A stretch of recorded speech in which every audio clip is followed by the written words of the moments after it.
Ang taong nagbigay lang ng utos ay ang elder ng Danger Hall, ang pinuno ng elder house ng Athrong Tang family. Ipinaliwanag ni Patriarch Dang na ang Hua sect ay isang sect na karapat-dapat sa alyansa. Malamig na umismid ang matanda at sinabi, nakapagtataka, matanda na ba ang homeowner kaya naguguluhan na ang isip niya? Bakit siya gumawa ng ganoong paghuhusga? Siguro hindi ko alam na naibalik na ng Hua sect ang reputasyon nito noong araw, o masyado nang mahina ang pamilya Tang kaya kailangan nilang umasa sa Hua sect. Tahimik ang homeowner. Tungkol sa kanya, sinadya pa rin niyang magsimulang magsalita, walang sinabi ang Hua sect. Ilang araw na ang nakalipas. May mas nakakagulat pa kaysa doon, inalis mo si Tang Ba sa posisyon ng young homeowner, sabihin mo muna sa amin ang dahilan kung bakit mo inalis si Tang Ba. Pinagtibay ni Dang, dahil hindi ito karapat-dapat. Hindi karapat-dapat. Oo, napagtanto ko na hindi niya kayang gampanan ang responsibilidad ng pinuno ng pamilya sa hinaharap, kaya mas mabuting tanggalin siya sa lalong madaling panahon para magkaroon siya ng pagkakataong magsanay sa kanyang sarili, na makakabuti rin sa pamilya. Agad na nagtanong si Dang Dang, kung gayon, sino ang balak mong piliin bilang young homeowner? Sumagot si Dang, isa sa iba kong mga anak, ayon sa tradisyon ng pamilya Tang. Nang marinig ang sagot na ito, biglang kumunat ang noo ng matanda. Niloloko mo ba ako sa pagnanakaw sa iyong posisyon bilang young patriarch? Naisip ni Dang, napakalakas ng martial arts skills ni Dang Ba, hindi pa rin ba siya kwalipikado? Tapat na nagtiwala si Dang, kung dati ito, hindi ko kailanman sisipain si Tang Ba. Ang posisyon ng young homeowner ay para lang sa mga dahilan ng kakayahan, pero pagkatapos kong masaksihan gamit ang sarili kong mga mata ang isang taong nagpapahirap sa akin na hindi masiyahan sa aking amo, hindi ako makikipagkompromiso. Malalim na nagtanong si Dang Dang, Hua sect Tanlong. Sinabi mo lang na uunahin mo ang kakayahan kapag pumipili ng young master, tama ba iyon? Tama iyan. Kung gayon, ibig sabihin, hindi kinakailangang anak ng homeowner ang young homeowner. Sa madaling salita, kung may isang bata sa pamilya Tang na makakatalo kay Hua sect Tanlong, handa siyang gawing young master ng pamilya ang batang iyon. Matatag na sinabi ng pinuno ng pamilya Dang, sinuman na may pangalan ng pamilya Dang at kakayahan ay maaaring maging young homeowner. Nang marinig iyon, mapanlin lang nang umiti si Dang Dang at ipinahayag, talagang hinahangaan ko ang pagkabukas palad ng homeowner. Kung gayon, walang mas magandang sukatan kaysa sa kanya, ano ang iniisip ninyo? Hayaan nating magkompetensya si Hua sect Tanlong kay Dang, sino man ang manalo ay magiging young homeowner. Biglang humagalpak ng tawa si Dang, tila nagkakamali ang matanda ngayon, walang sino man sa pamilya ang makakatalo kay Hua sect Tanlong. Sumagot ang matandang-matanda sa panganib, huwag mong isipin na alam lang ng family master na hindi mahina ang mga anak ng pamilya Tang. Maaari bang hindi nagtitiwala ang master ng pamilya Tang sa mga mata ng kanyang family crane?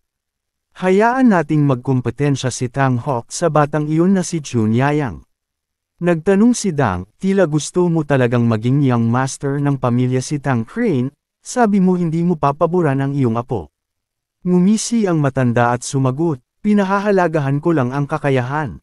Wala nang nagawa ang may-ari ng pamilya Tang kundi makipagkompromiso, okay, pero kailangan pa ring may mga tayaang pula o itim, kailangan ng mga hamon ng mga gantimpala, dagdagan natin ang isa pang kondisyon, paano? Anong kondisyon? Kung matatalo ni Tang Hawk si Hua San Tanlong, ang karapatang humirang ng young master ay mapupunta sa Council of Elders, at kung mananalo si Hua sect Tanlong, hindi makikialam ang Council of Elders sa anumang desisyon ko hanggang sa magbitiw ako bilang pinuno ng pamilya, kaya naglakas loob ka bang tanggapin ang hamong ito? Biglang tumahimik ang espasyo, saka lang may bamulong, paano mo nagawang magdesisyon ng ganoong importanteng bagay ng basta-basta? Senador, masyadong mapanganib ito. Mapanganib para sa magkabilang panig, hindi ka dapat sumang-ayon. Sinubukan ng lahat ng elder na pigilan siya, pero hindi palalampasan ng matandang-matanda sa panganib ang magandang pagkakataong ito. Agad na sumang-ayon ang matanda, kahit ano pa ang sabihin ng iba. Kahit na nasa likod ng screen ang dalawa, parang walang nakapaghihiwalay sa kanila, tila nagtitigan ang kanilang mga mata. Nang hapon na iyon, abala pa rin si Tanmin sa paghabol kay Dang Tang. Sabi ko sa iyo, tumigil ka riyan, maliit na bata ka. Sa wakas, nahabol siya ni Dang Tang sa isang dead end. Hinihingal si Dang Tang at sumando sa pader, sinasabi, huwag ka nang tumakbo, halika rito, mag-usap tayo ng maayos ngayon. Kumapit si Tonmin sa pader sa takot, tahimik na bumubulalas, hindi, paano siya nakatakbo ng ganoon kabila sa ganyang itsura. Sabi ni Dang Chu habang humihinga, Xiong Mayang, may napakagandang tea shop, maaari tayong uminom ng tsaa at manood ng paglubog ng araw. May luha si Dang Tang sa kanyang mga mata at hinihingal pa rin, bakit mo ako tinanggihan? Pangit ba talaga ako? Tinakpan ni Tonmin ang kanyang mukha at walang magawang sumagot, hindi ganoon. Kung gayon, mukha ba akong hindi kaaya-aya? Hindi rin iyon. Kung gayon, bakit mo ako iniiwasan? Ang ganitong kasal ay hindi madaling hanapin. Maganda ako, mabait ang ugali, maluwalhating background ng pamilya. Walang magawang nag-isip si Tonmin, masyadong maluwalhati iyon, pero hindi iyon ang problema. Sa wakas, nagsalita si Tonmin, hoy, ayaw ko talagang magpakasal, naiintindihan mo ba? Wala akong nararamdaman para sa Lady Hang Zia. Kumunot ang noo ni Dang Tang, hindi ba? Nilinaw ni Tonmin ang kanyang mukha at nagmukhang naguguluhan. Sinadya ni Dang Tang na gumuhit ng larawan ni Lula para itanong, gusto mo ang tanggang iyon, tama? Kaya mo ako tinanggihan. Iyon siguro. Iyon, napakaganda ko, paano mo ako matatanggihan? Tumalon si Tonmin at sumigaw, hoy, anong pinagsasabi mo, lady? Walang magawang hinawakan ni Tonmin ang kanyang ulo at hinaan ang kanyang boses para sabihin, tumigil ka sa pagsasalita. Gayunpaman, ayaw kong magpakasal, kaya huwag mo na akong sundan, maghanap ka ng iba. Sabi ni Dang Tang nang may nag-aalab na mga mata na puno ng determinasyon, sa tingin mo susuko ako. Sinusubukan ko rin ng husto, ipapakita ko sa iyo ang aking kagandahan. Nagbulong si Tonmin, sa aking nakaraang buhay, 80 taong gulang na akong lalaki, bata, kahit anong gawin mo, nakikita lang kita bilang apo, walang atraksyon. Ang apat na salitang, baby, ay nagpatalon kay Dang Tang at nagpaalala, mas matanda ako sa iyo. Biglang tumunog ang tunog ng daan, sister, pagbalik niya, sinabi ng homeowner na gustong makipagkita kay Young Knight Tonmin, bakit ngayon? Nakaupo ang homeowner sa silid at naghihintay sa kanyang anak na babae, binigyang diin ng messenger ang paalala. Sinabi niya na napaka-importante ng usapin, kailangang lutisin agad bago niya akayin ang mga tao. Itinuro ni Tango ang kanyang daliri at nagpayo, dalhin mo si Tanmino para makipagkita sa tatay ko, tandaan mong bantayan siyang mabuti, huwag mo siyang hayaang makatakas, tapos ibalik mo siya sa lugar ko, naiintindihan mo ba? Walang ibang paraan kundi sumang-ayon, oo. Kahit na umaalis, naririnig pa rin ang sigaw ni Dang Tang sa likod, huwag kang mag-abala sa pagpunta sa ibang lugar, kailangan mong pumunta sa tamang lugar na iyon. Nagtanong si Tang Chan, tila pagod ka, tama. Malungkot na ipinahayag ni Tonmin, walang sinuman sa pamilya Tang ang talagang say. Nang makaalis sila, nakatayo pa rin si Dang Tang doon, nanunood. Sa sandaling ito, may anino na lumapit sa likod niya, sabi ng boses, hindi ito maaari. Agad na nag-alerto si Dang CH, nang hindi nag-aaksaya ng oras, hinugot ni Dang CH ang golden hairpin mula sa kanyang ulo, tapos lumingon at susubitan sana ang lalaki sa leeg. Pero nang tumingin si Dang CH ng mabuti, bigla siyang huminto sa sorpresa. Ang taong lumitaw ay si Lula, na nagpagulo kay Dang CH, may nangyayari ba?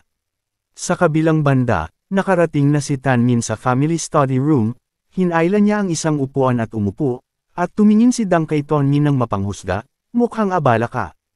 Tinukso ni Tonmin, salamat lang sa pabor ng iba, hindi ako kailanman hihingi ng tawad sa iyo. Kumunot ang noo ni Tanmin, walang magawa, sa huli, kailangan niyang baliwalain ang bagay na ito at magtanong, okay, ano ang gusto mong makita ako? Isinalaysay ni Dang na asikaso ko na ang trade deal na hiniling mo kaninang umaga. Ang mapayapang trade group sa Chang'o ay naghahanda ng ipadala ang mga kalakal sa Yan. Isinaayos ko na sumama ka sa kanila, mukhang aalis sila sa susunod na araw. Bumulala si Ton Min, mas mabilis kaysa sa inaakala ko, salamat. Nag-aalangan na sinabi ni Dang, may isa pa akong bagay kung bakit kita pinatawag dito, kailangan kong magtanong sa iyo ng isang bagay. Isinalaysay ni Dang ang lahat, ang tunay na kaibigan ay isang taong nakakaintindi sa mga pagkukulang ng ibang tao nang walang anumang takot. Kung gusto mong maging kaibigan ng pamilya Tang, dapat mo ring malaman ito. Ang pamilya Tang ay kasalukuyang may underground conflict sa pagitan ng pinuno ng pamilya at ng mga elder. Gayunpaman, kaya mo bang tanggapin na mahayla sa gitna ng labanang iyon? Iyon ang nangyari pagkatapos makinig. Umupo si Ton Min at nag-isip sandali, tapos nagtanong, kung gayon, ang mga elder ang humahadlang sa homeowner? Tama. Bigla niyang naalala ang nasa kanyang mga alaala, bakit siya hinahadlangan? Minsan sinabi ni Dang ba, kamakailan, madalas kong isipin, brother, sa halip na laging tutulan ang mga salita ng mga tao sa aking pamilya, kung naniwala at sinuportahan ko sila, marahil medyo mas malakas ang pamilya ngayon, kaya pagkatapos matapos ang digmaan sa pagkakataong ito, balak kong tulungan ang homeowner kahit kaunti, kahit na mayroon lang akong pangalan bilang elder, hindi ko talaga sila inalagaan ng maayos. Nang maisip ito, bigla siyang ngumisi, katulad ito ng inaalala mo. Siyempre, hindi mo ako pinatawag dito para asikasuhin ang mga usapin ng pamilya, tama. Ang patay ay patay na. Wala ng intensyon, pero ang buhay na kalooban ng tao sa ating mga alaala, hindi natin maaaring balewalain. Sa wakas, inalis ni Ton Min ang kanyang mga nakaraang alaala at nagtanong, humihingi ka ng pabor sa akin, tama. Ilang segundo ang lumipas, nang may tuwid na mukha, tumatanggi ako. Sa kabilang banda, sa lawa, nang malaman ni Dang Tang ang lahat, hindi niya napigil ang itapon ang bato sa lawa at sumigaw, hindi bale? May magandang babae na tulad mo, pero wala kang pakialam? Makatwiran ba iyon? Sumagot si Lula Tu, ang pinapahalagahan ko lang ay kung gumaganda ang aking martial arts o hindi. Nakinig si Dang Tang at sinabi ng may kawalan ng pag-asa, Diyos ko, hanggang sa punto na martial arts lang ang pinapahalagahan niya, tila imposible ang kasal. Nagtaka si Lulo, bakit siya ganoon katigas ang ulo tungkol sa isang kasal na walang emosyon. Tama na yan, hindi kailangang maging nakatali sa kasal. Umiling si Dang Tang para ipaliwanag, panlabas na anyo lang ito, pero kung alam mo kung anong klaseng lugar ang pamilya Tang, magbabago ang iyong pag-iisip. Napakahigpit ng mga patakaran ng pamilya Tang, bilang isang babaeng ipinanganak dito, isa lang ang landas na mapipili ko, iyon ay ang magpakasal ayon sa kagustuhan ng pamilya. Ang ginagawa ko ngayon ay parang kaunting paglaban doon. Kung mapipilitin din lang akong magpakasal, gusto ko man lang piliin kung sino ang pakakasalan ko, isang lugar kung saan masisiyahan din ang angkan, may iba pa bang paraan? Umiling si Lulo, walang ibang paraan, ito ang pamilya Tang sa Suchan, hindi maaaring matuto ng martial arts ang mga babae sa pamilya Tang, hindi rin sila maaaring mamuhay tulad ng mga martial artist ng pamilya Tang, kalahati lang silang tao, lalo na kung anak siya ng homeowner. Pero ngayon, dahil tinatamasa ko pa rin ang aking katayuan bilang anak ng homeowner, ang isipin ng pamumuhay ng buhay ng ibang tao ay nagpapagaan sa aking puso. Pero lang, tumingin ng mabuti si Lulo kay Dang Ch, bigla niyang sinabi, may paraan pa rin. Ang landas ay laging nariyan, hindi lang natin naisip na tahakin ito. Galit na kumunat ang noo ni Hang Zia, sinabi, pwede ba? Tumigil ka sa pagsasalita na parang alam mo ang lahat. Hindi ko kailangan ng pansamantalang aliw ngayon. Tumahimik ang kapaligiran. Sumulyap si Lulo sa batong iyon, nagpupumilit ang poloka na umakyat. Nagsalita si Lulo, sinira ang kapaligiran, bubuksan ko ito, bubuksan ko ang landas na iyon.